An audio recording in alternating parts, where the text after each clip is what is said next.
Buddha, Jaina are two different schools of thought originated in ancient Indian subcontinent. Buddhism is supposed to have emerged around 5th century BC. The Jainism is supposed to have emerged anywhere from 9th century BC to 6th century BC. We have concrete evidence to prove that Tamil was one of the languages spoken in the North India at least until 5th century Common Era. Even the Buddhist residential university, which came into being in the 5th century Common Era, was called after a Tamil name, Nalanda. There are other concrete archaeological evidences to stand as proof for the fact that Tamil continued to be one of the languages of North India until 5th century Common Era at least. Hence, before Common Era, when these isms emerged, Tamil was the dominant language of North India, while a corrupted version of Tamil called Prakrut was also in practice due to influence of languages from invading races. Hence, there is no wonder that these two isms are named in Tamil. While Buddhism is a direct Tamil word, Jainism is a Sanskritized Tamil word. By the way, ism itself is purely a word of Tamil origin, emerging from iyam of Tamil, which means a doctrine. Due to ya sa sound modification, iyam became ism. We shall treat this subject through another video later on. Though exact history is unavailable, it is believed that Siddhartha was brought up in luxury inside a palace compound, isolated from the real world, to prevent him from embracing saint way of life, as was predicted by a sage when he was born. However, when he went out to find the real world, it was a shock for him, as he was uninitiated until then to the sufferings of humans he witnessed. This made him feel miserable, and he wanted to find the reason for the miseries and the means of salvation from it. After a very prolonged search, he attained enlightenment while meditating under a Bodhi tree. What is enlightenment? Enlightenment is nothing but a new idea as an answer for one's quest. This new idea is called Puttam in Tamil. In Tamil, to describe a thing that is brand new, we use the phrase Puttam Pudiya. Hence, Puttam means very new. For instance, a book is called Puttagam in Tamil. The word Puttagam can be split into two parts. One is Puttam, meaning new idea, and the other is Aham, meaning inside. Hence, Puttagam is meant as a container of new ideas. Similarly, the enlightenment, which is nothing but a new idea, is rightfully called Puttam. Hence, Gautama's doctrine, which was nothing but a new idea, was called Puttam, a Tamil word. Over a long passage of time, Puttam softened to sound Buddham. Now that Buddhism itself is a word of Tamil origin, we shall provide more proofs for the influence of Tamil in Buddhism. Buddha himself was called Sakyamuni Buddha. Sakya refers to his state, the capital of which was Kapilavastu. Here, Muni is a Tamil word used to refer to saints. The equivalent of it in Sanskrit is Rishi. Not only that the enlightenment of Siddhartha was called Puttam, a Tamil name, he was called saint using a Tamil name called Muni. Vinay in Tamil means action or deed. There are a number of similar words in Tamil. Nalvinay, good deed. Thivinay, bad deed. Seivinay, black magic, evil deed, etc. The book that details the code of conduct for bhikkhus and bhikkhunis is called Vinaya Pittaka in Pali language. It is likely that Vinay Puttagam of Tamil got distorted and was called Vinaya Pittaka.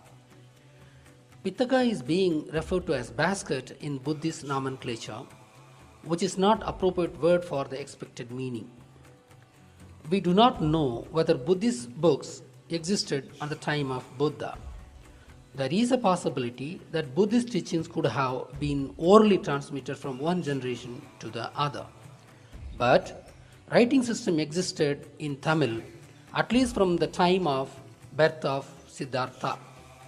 Recently excavated urns containing paddy at Purunthal near Kodaikanal, when analyzed by nuclear dating method, have proved the time of Tamil writing on terracotta vessel as belonging to prior to 5th century BCE. Whether Vinaya Puttagam existed at the time of Buddha or it was written in Pali during the 1st century BCE, Pitaka should have come from Puttagam of Tamil. At the time of enlightenment of Buddha, Tamil had its own writing system which we call Tamili. But Asoka Brahmi, which was adopted from Tamili, had not evolved at that time. There had been continuous literary activity in Tamil even prior to Indus Valley civilization.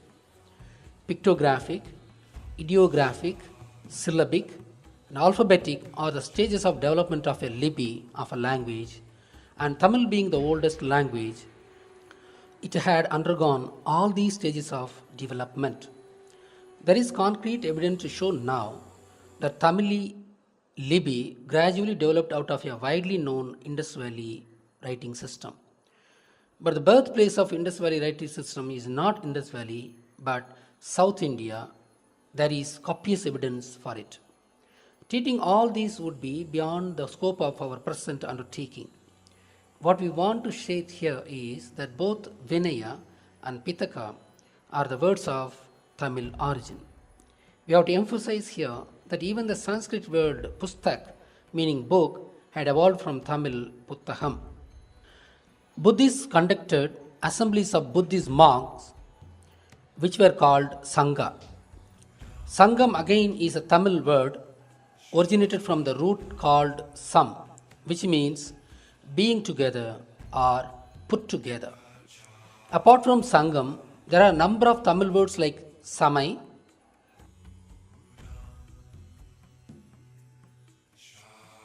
Sangu,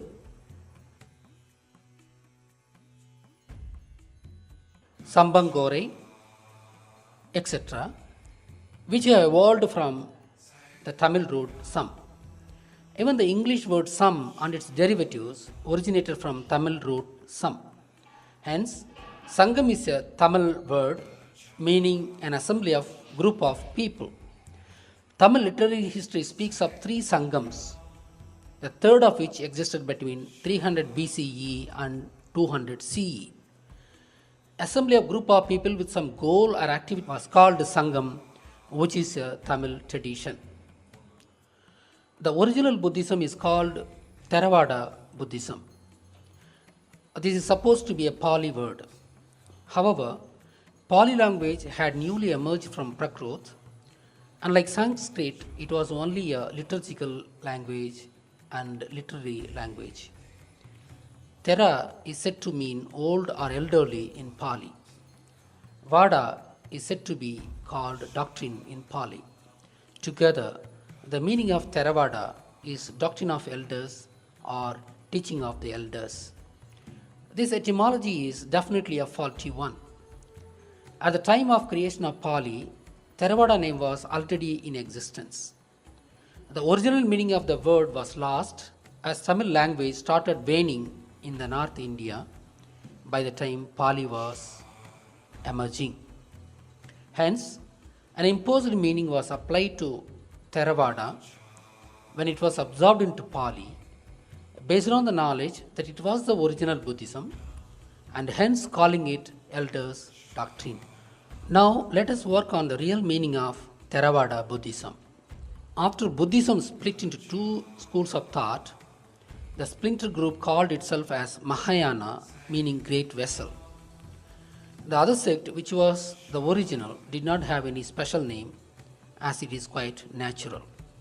But the new Mahayana group called the original group derogatively as Hinayana, meaning inferior vessel. Obviously, there were heated debates, called in Tamil as Dargam or Vadam, to establish the superiority of one over the other. The one which has succeeded in the debate, said to be Mahayana, is called Theriyavadam in Tamil. And the one that lost the debate was called Theravadam in Tamil. which was called derogatively by the Mahayana group as Hinayana. Vadam in Tamil means debate. For engaging in Vadam, that is debate, one has to use the mouth called Vai in Tamil, and hence Vadam is naturally a Tamil word. Theriya in Tamil means successful, winning, cleared, etc.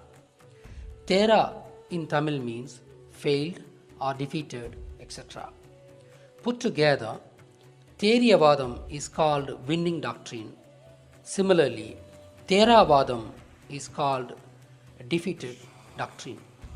Considering the fact that Theravada Buddhism was wiped out from Indian soil after Asoka's period, and only Mahayana survived until 11th century, the Mahayana group called the original Buddhists as Hinayana, meaning inferior, or Theravada, meaning defeated. Hence, being Tamil word, Theravada should actually be pronounced as Theravada. Hereon, we shall call Theravada as Theravada. India is a land of philosophies: Saivism, Vaishnavism, Buddhism, Jainism, Asivagam were the various schools of thought. Each school was vying with each other to prove the superiority of one over the rest. There had been constant debates all over India in all the king's courts and elsewhere. It was such a debate within the two sects of the same Buddhism, and the winner one was called Theriyavadam, which was already named Mahayana, and the loser one was called Theravadam. Theravada, Theravada. Let me give some related words with the meanings in Tamil as proof. Terchi, cleared, past. Terdal, election, the process of choosing the right one. Tervu, examination, to evaluate. Theriya, cleared, past, winning, successful, etc. Thera, lost, failed, defeated, etc. The original Buddhism was defeated in the debate, and hence it was called Theravada Buddhism. But we should say that original Buddhism did not lose in the debate because of the weakness of its doctrine, but because of its circumstances. In our opinion, Mahayana sect came into being after the demise of Asoka. He was a staunch follower of original Buddhism, and being an emperor would not have allowed the vested interest trying to weaken the original Buddhism. Most probably, such debates would have happened during Sunga dynasty, the only Brahminical dynasty which ruled Magadha for 110 years after the fall of Maurya dynasty. The Sunga dynasty came into being after conducting a well-planned coup by a Brahmin commander called Pushyamitra of the armed forces in the Mauryan Empire. He was responsible for the complete elimination of conservative Buddhism from the Indian soil. He achieved it by ruthlessly cutting the heads of all the conservative Buddhist monks. Thus, the original non-theistic Buddhism was eradicated from Indian soil, and the theistic Buddhism called Mahayana Buddhism took its place in India, which again was eliminated jointly by both Muslims and Brahmins after 1100 Common Era. Since original Buddhism was taken to Sri Lanka by Ashoka's daughter Sangamitra, and since there were no Brahmins there, it flourished there. It is beyond the scope of the present product to discuss in detail as to why Mahayana came into being, why Theravada was destroyed, and why Mahayana was destroyed again by Brahmins, etc. However, we shall state in a nutshell that as the original Buddhism was a non-theistic, it was destroyed by Brahmins who exploited Indian society using Hinduism. The Mahayana was created by Brahmins as a theistic form of Buddhism with an idea to absorb Buddha into Hinduism as ninth incarnation of Vishnu. Since their original intention did not work as per their expectations, Brahmins destroyed the Mahayana form too during and after Adi Shankara period. Here, an additional info would help understand the historical plot. The Brahmins called Tamil language as Nisa Bhasha, meaning an ugly language, and non-theistic original Buddhism created by a Tamil was similarly called by Brahmins as Hinayana, meaning inferior, ugly, etc. We have so far proved that all the main technical words of Buddhism are of Tamil origin. We shall now prove that even the prayer of Buddhism is also made of Tamil.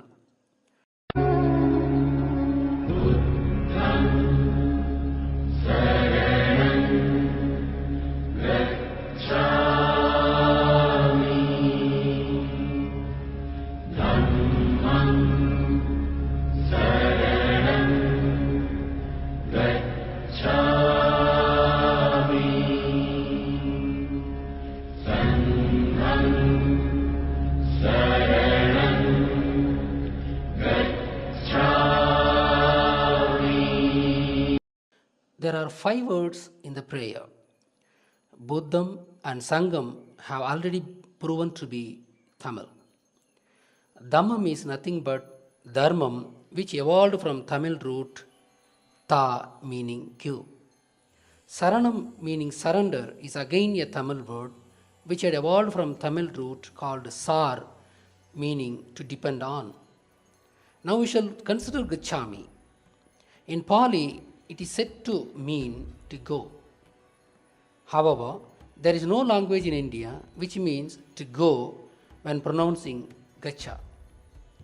But there is a word called Gacha in Tamil with a meaning being indebted to or duty bound. Let us write the meaning of the first prayer with both the meanings of Gachai. I go to take refuge in Buddham. Existing meaning as per Pali. It is my duty to take refuge in Buddham as per Tamil meaning of Gachai. It would be more revealing if I spell the meaning of the prayer in Tamil itself. Buddham Saranam Gachami. புத்தத்தில் சரணடைவது எனது கடன். தம்மம் சரணம் கச்சாமி. தர்மத்தில் சரணடைவது எனது கடன். சங்கம் சரணம் கச்சாமி. சங்கத்தில் சரணடைவது எனது கடன். Pali was a liturgical language and came into existence only a few centuries after the birth of Buddhism. But this prayer had been there already before Pali language came into being. Hence, Gachai could not have been any new Pali word too. Since Gacha, meaning to go, is not found in any language in India, we say that the Tamil word Gachai, which originally meant duty in the prayer, was misinterpreted to mean to go when it was absorbed into Pali. Hence, we have proven that the complete Buddhist prayer is basically a Tamil prayer. There is one more deep truth, that any word that ends with the sound im is trademark Tamil word. For instance, the Tamil word Sangam is called Sangha by non-Tamils of India. By this way too, it is proved that the entire prayer is a Tamil one. Gautama Buddha's original name was Siddhartha. This has 2 words in it called Siddham and Arthu, both being Tamil words. Siddham means wisdom. Arthu means to fit with or equip with. Hence, the meaning of Siddhartha, a Tamil word, is equipped with wisdom. If we say it in Tamil, it means Sittam Porundiyavan. Hence, the very name of Buddha, both before and after enlightenment, are Tamil names. From the detailed discussion conducted so far, we get enlightened that Buddhism is a religion created by a Tamil. Thus, Buddhism is originally a Tamilians' religion. The Sinhalese are the followers of original Buddhism developed by Gautama Buddha, which was later to be called as Theravada Buddhism. When the history being this way, alas, the Sinhalese Buddhists, the followers of original Buddhism, are causing endless miseries to Tamils in Sri Lanka out of greed for Tamils' lands. It is greed of Sinhalese that is causing miseries to Tamils. The Sinhalese lack love, the very basic ingredient of Buddhism, and hatred had taken place of the love in their minds due to different ethnicity of Tamils.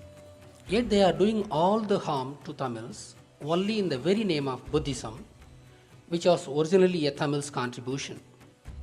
The very mantra they chant is purely a Tamil mantra. What an irony! Hello Sinhalese, get to learn the true history. You Sinhalese too had been Tamils in the bygone era. You are not of Aryan race as you have been thinking so far. You are the descendants of Kshatriya Tamils of North India. Your forefathers were not born to lion and woman as your Mahavansha says. Your forefathers were born to ruling clans of North India who called themselves Singhs. They use Singh title as they are leaders in the country, like Singham being the leader of the jungle. Singham is a Tamil word. Buddhism is a Tamil's contribution and your Buddhist mantra is nothing but a Tamil mantra. Hence you cannot hate Elam people based on their Tamil language while chanting Tamil mantra. You cannot hate Elam people based on Buddhism while practicing Tamil's Buddhism. You cannot hate Tamils because you too had been Tamils in the bygone era. Hence, hello Sinhalese, accept Tamil nationalism in Sri Lanka. The coexistence of sovereign Sinhala and Tamil nations in Sri Lanka is the only way ahead for any lasting peace. We, the Tamils of the globe, would never rest until Tamil Elam is established. There can be a temporary success for the Sinhalese due to bribing Western middlemen, politicians, and corporates. How long could the Sinhalese bribe? To what extent? We, the global Tamils, request all the righteous and concerned people of the world to come forward to defend the truth and justice, or else the world might move into anarchy and complete destruction. Tamil nationalism would help bind the troubled world and to establish an egalitarian society. Ancient Tamil literature is secular and universal in content and reach. Even though we are engaging ourselves in this kind of research following the Tamil genocide in Sri Lanka, our research is done in an objective way. This is again a general quality of Tamil culture. Tamil land is a land of philosophies, a land of great culture. Therefore, Korean Tamil very closely relationship. And I look up two dictionaries of Winslows English Tamil Dictionary and Percival's Tamil English Dictionary. I have found out some 500 words between Tamil and Korean which have the same pronunciation and the same meaning. And fresh and new, puttu, correct? Put in Tamil, fresh and new, puttu, pudu, Korean put.